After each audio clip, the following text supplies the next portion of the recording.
Pinaplansya na ng mga opisyal at organizer sa Cebu ang hosting para sa ASEAN Tourism Forum 2026.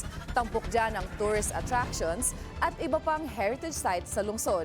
Yan ang Agenda Weekend Report ni Mary Ann Uy. Sa Miyerkules na ang opening ceremony ng ASEAN Tourism Forum sa Lapu-Lapu City sa Cebu. Weekend pa lang, nasa mga venue na ng forum ang mga tauhan ng Department of Tourism. Ipinaliwanag ng City Tourism Officer ng Lapu-Lapu na si Gary Lau na higit 500 performers ang gagamitin para sa opening ng ASEAN Tourism Forum sa Miyerkules. Sa Mactan Shrine, gagawin ang opening ceremony. Nakabantay na rin ang mga pulis sa paligid.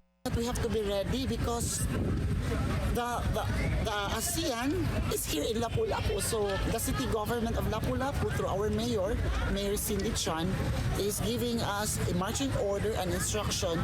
And in fact, lahat ng mga department namin dito are working.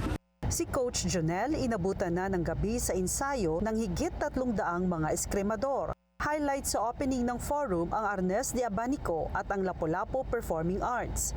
We are going to showcase Arnis to the whole world because this is something that we should be proud of, especially here in Mactan Island, because Arnis is our national sport and martial art, and it really originated in Visayas. Kahit nag-iensayo, alerto na ang city government sa mga posibleng sakuna. Naglagay na rin ng temporary office ang Lapu-Lapu City Rescue Team sa loob ng Mactan Shrine. Para sa Agenda Weekend, Mary Ann Uy, Billionaire News Channel, Cebu.